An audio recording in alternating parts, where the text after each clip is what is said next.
Alright, so we moved over to the other half of the shop. This back section of the second half of the shop I do kind of use for doing some work back here. A lot of the Sweetheart Roadster video that you saw, the chassis in the car was originally sitting right here where I'm standing, and we were doing some work next to it. Trying to keep this area kind of open because it is nice to be able to work there. I've been looking around trying to find a good deal on a 2-post lift. I'd like to actually put it right here so I can put stuff up in the air, and I could also store a vehicle under it if I need it, and I need a lift. So what's here right now is we have the 32 chassis for the Sweetheart Roadster sitting on this chassis table. So this chassis table, I did a video for Eastwood when I was just before building the chassis for the Pagoda City Coop. And I went to the scrap yard, or the metal yard not far from here, and they have a selection of I-beams like you would walk down the lumber yard. They have I-beams from this being the smallest I-beam they sell, all the way up to something that's like what's in my shop or would be building a skyscraper with.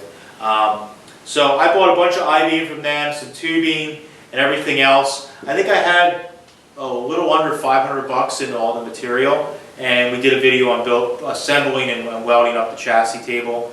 And it was one of those things that I was building it to build the chassis for the Coop, but I knew that pretty much for the rest of my life I'm going to get use out of it because I'm always messing with old rusty junk or stuff that's tweaked, and I would need a table that I could use to fixture to and assemble frames on. So that's this table. It's very mobile, so I can kind of stash it wherever I need it. But right now we've got to move to this spot, and I'm going to start doing the rest of the repairs on this chassis. Behind me I got a little bin, industrial bin. I found these. I found a couple of these at the same place that I got a couple other things in here. Actually, the place where the lights came from the old sewing mill factory. I got these. This is actually where they would store fabric in them originally.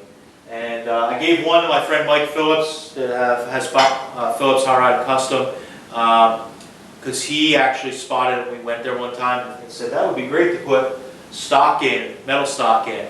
So when I got back there, I bought a pair, gave him one in his shop that he could use, and I kept one for me. And it's really handy to just shove stock in. It's pretty deep and it's super heavy duty, so you can put a lot of weight in it, which is really nice. And then above that, we got Dino. Dino is a resident here at IronTrap Garage. I found him hanging in another place I was picking at that was an old oil, it was like the garage for a place that they delivered oil from. The big tankers would park in there. This was actually hanging from the ceiling for many, many years. I pulled it down, still have the air in it, so it's got new old stock air inside of it, believe it or not. But yeah, so he hangs out up there. He is just pretty cool. I had to keep him. So, and then otherwise, just got another metal rack here. We'll move over a little bit and I'll show you the other corner, and then we'll start working our way forward.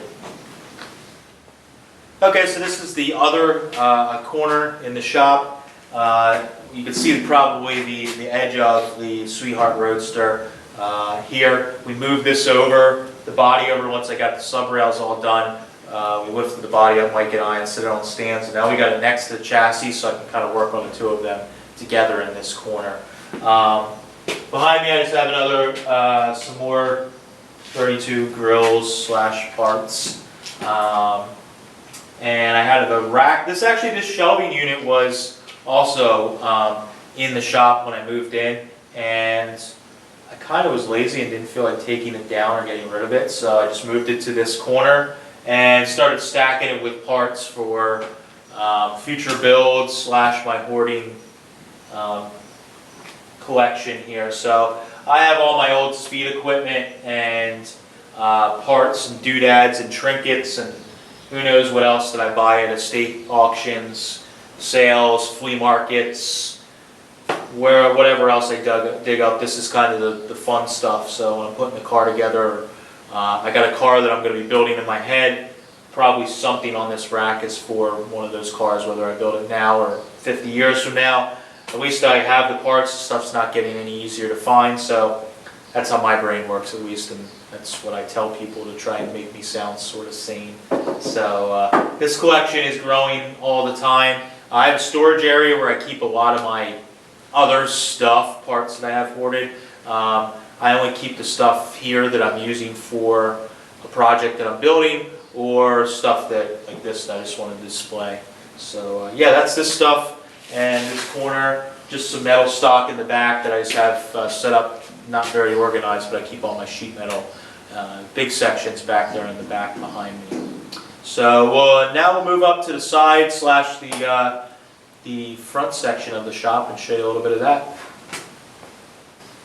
Okay, so as I mentioned, this side of the shop is kind of, I keep it for storage right now, storing a lot of my parts for building stuff. So the warehouse where I store all my excess parts and junk and stuff that I sell on eBay and buy and sell and flip, whatever.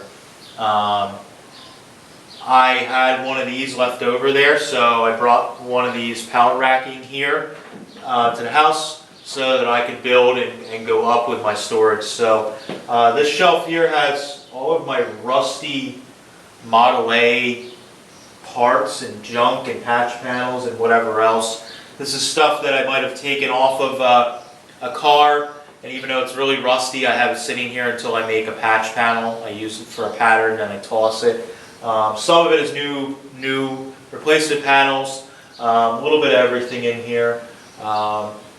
Underneath it here I have the caddy engine for the Sweetheart Roadster, deck lid that I made, a handful of Model A Roadster cowls, I don't even know what else, a bunch of stuff. Somewhere in this mix there's actually a 2829 Model A Roadster complete body in here, basically floating around, all taken apart. Up on the top shelves, just again, more storage. Cool thing that I found in the past couple of years that was taking up a lot of space in my old shop, but here it's actually pretty cool to display the stuff. So up on the top, we'll show you a photo. I have an old Soapbox Derby car that's actually got a sticker on it that it was a winning car from, I think, 41 or 42, 1941 or 1942. It's from Schenectady, if I'm saying that right, sorry guys if you're from there, New York.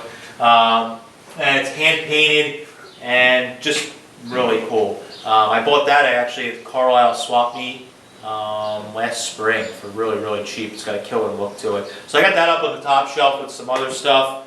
Behind me I have another one that I bought from the old drive-in where, if you guys remember from one of the first videos about the Sweetheart Roadster, I mentioned that the Cadillac engine came out of a pink Cadillac that I bought at an old drive-in slash mini golf type place that closed down about 30 minutes from here. And I bought the Cadillac while I was there, and the only thing I bought was the Soapbox Derby car. So it's from a local garage that was not far from there. Has the little, I think it's from like the 50s or early 60s. It's got the old telephone number where there's no area code or anything. And it's got the golf logo actually on it, which is kind of cool considering the sign I have and everything. Kind of ties it all in. But again, it's just got a cool look to it.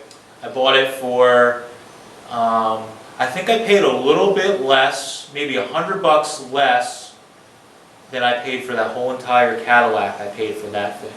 So that's just goes to show you some of these sales.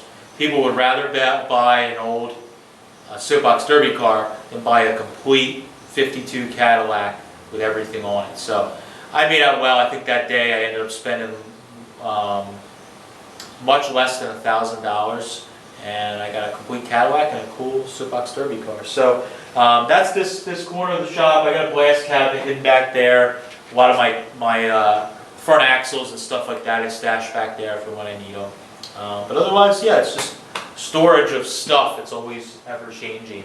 So now we'll show you the cars along the front here that I got stashed. We get a lot of questions about those or comments on those and when they're in the background, so we'll show you each of these and give you a quick story on them.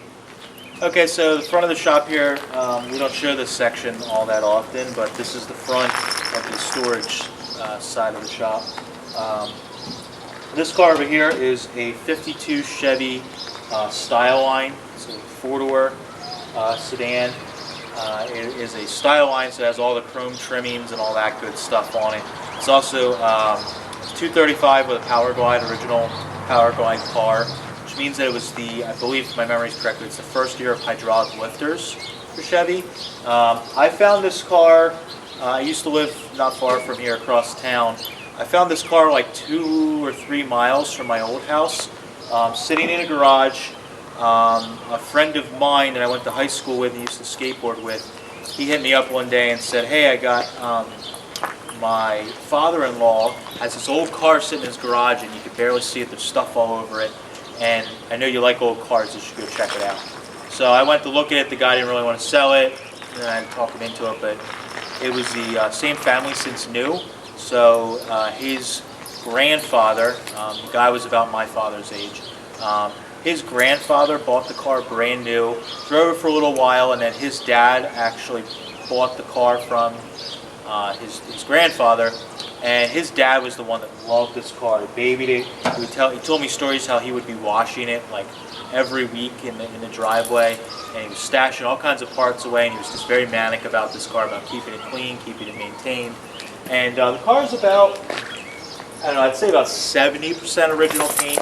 It's had some touch-up paint jobs done on it where he mentioned a story about his mom backing into it or something at some point. So a little bit of that repair work, the paint's cracking a little bit, but otherwise the car is in really good shape. There's almost no rust on the whole entire car. It had been sitting for, I don't think there's a sticker, I think it had been sitting for about 25 years or more when I found it, and we drug it out. And I brought it, as I was dragging it out and put it on the rollback, the guy mentioned, well, there's a catch to this.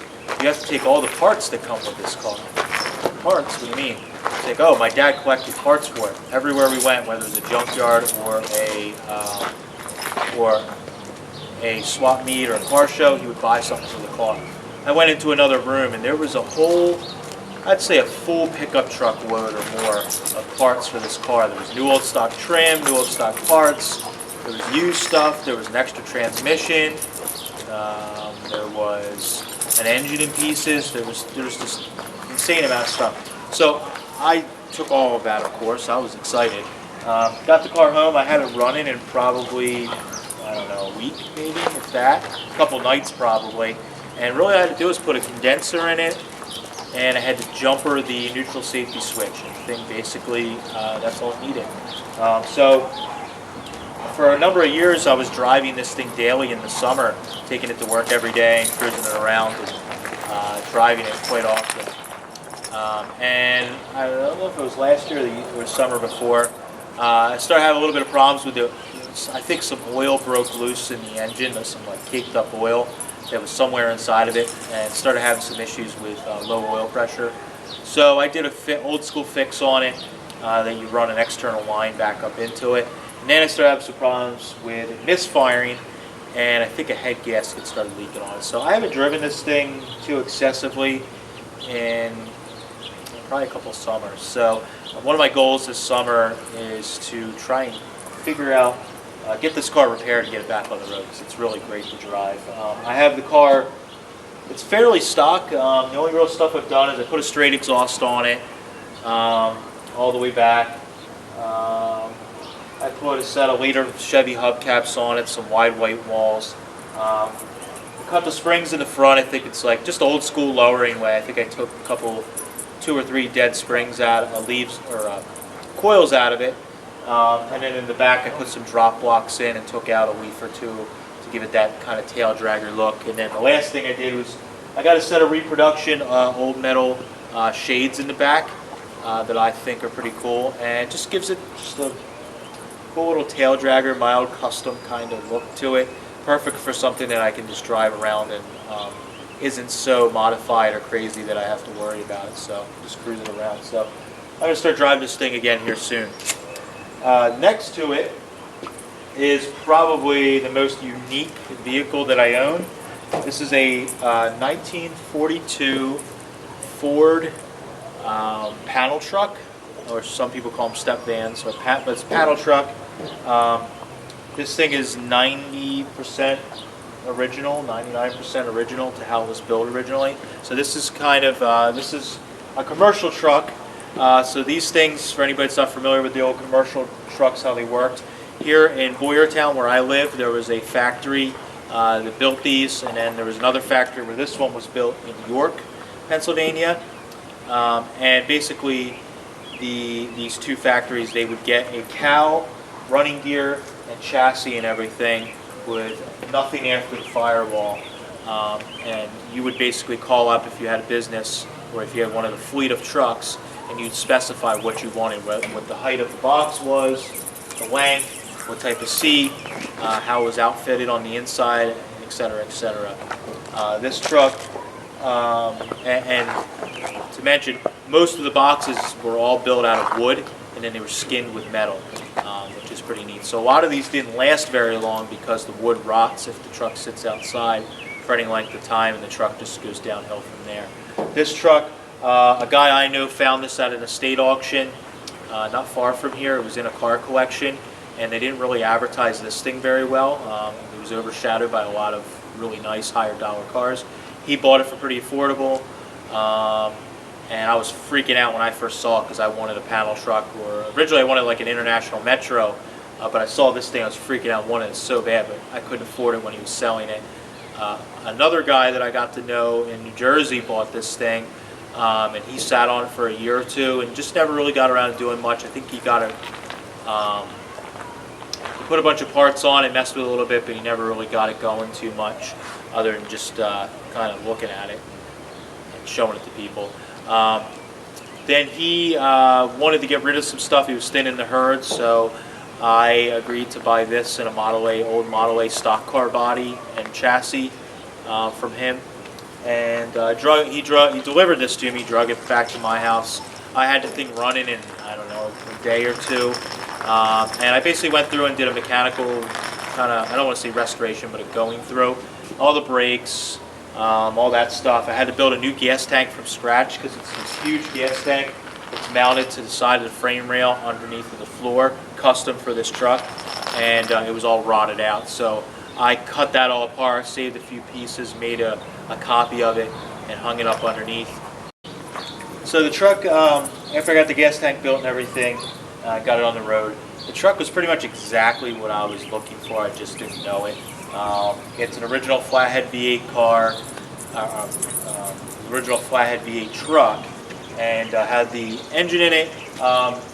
It has a sticker on it that it's got actually a remanufactured block in it, so maybe at some point it was replaced. The truck had been sitting since '61 as a Pennsylvania inspection sticker on here, and it's only got, I can't remember. It only has 14,000 miles on it.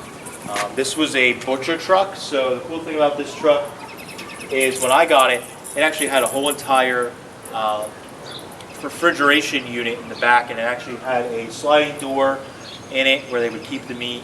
And what was neat is the guy had basically took apart the backside. He took all the guts out of a refrigerator, and he had it on a board in the back, and he would plug it in overnight, and he had a huge tank hanging from the ceiling of the truck, and ran the refrigerant through it. He would let that run all night. The thing would get real cold, and then it was filled with asbestos in there, and that would just keep it, asbestos insulation, that would keep it all cold. And he would drive around for the day and deliver meats, and you cut your meats actually right in the truck. So it had an original porcelain scale that was bolted to the floor on a swivel that he would loosen and push out of the way when he was driving, and they would put it upright and lock it in place, and he would weigh the meat on that.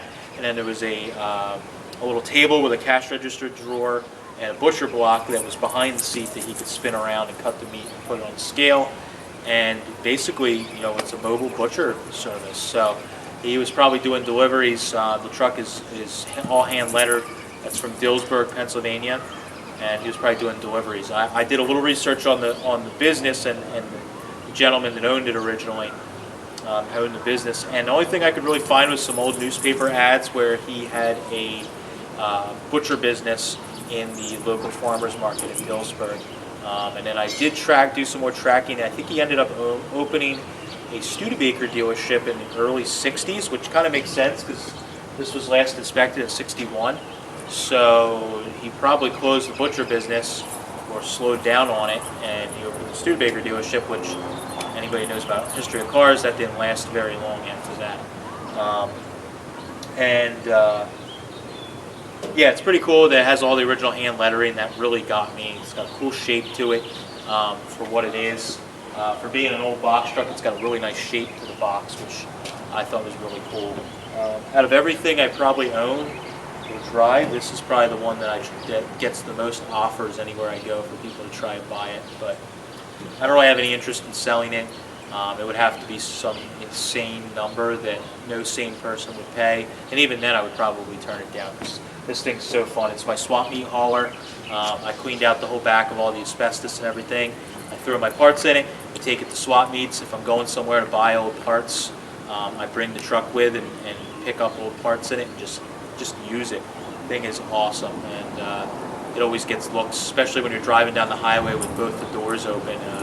It gets some looks. And one of my favorite things, it still has the original school bell in it that he used when he came up to the neighborhood.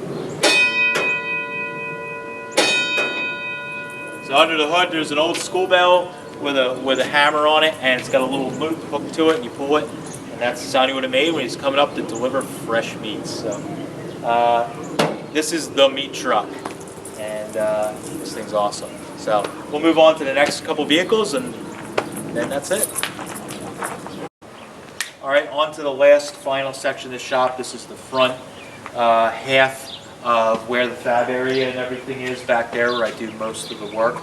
This area I've kind of tried to make the vehicles that I'm working on or about to work on in this front area, where I can roll them back and do work on them. This one here, this is a truck I've had for quite a while. It's a 1950 Dodge Pilot House body style pickup truck. I found this truck not far from here, like everything else I have. When I went to pick up some other parts and vehicles from a guy who was kind of a hoarder, a friend told me about. He lived up on the side of the mountain, and it's pretty wild. I bought a couple old Volkswagens from him that I ended up parting out to make some money, and that was my foot in the door. He let me in, let me go through his property, and for some reason he was really into Mopars. So, but not like valuable Mopars. He had a lot of like 50s and late 40s Dodge Plymouths sitting around. He had a few of these trucks actually sitting around. And after he let me look around and I bought some vehicles, got some money flowing, I kind of mentioned to him when I was picking up the last vehicle, hey, would you ever sell anything else here? I said, yeah, maybe. So I called him up maybe a few months later and said, hey, what about some of those old pickup trucks you got there? I said, yeah, I might sell one, come up and talk about it. So this truck was the only one that he would actually consider selling. When I found this truck in his property, and we'll drop some pictures in here so you guys can see, I took some photos. Number one, this truck was sunken up to the rear tailgate, up to the bottom of the bed, basically to the tailgate in mud. It was sunken in the ground that much.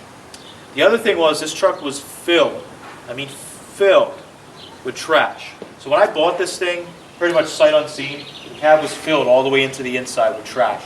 I couldn't see. I had no idea how bad it was in the floor. I didn't know what I was getting myself into, but I wanted a 50s pickup truck to build a custom out of.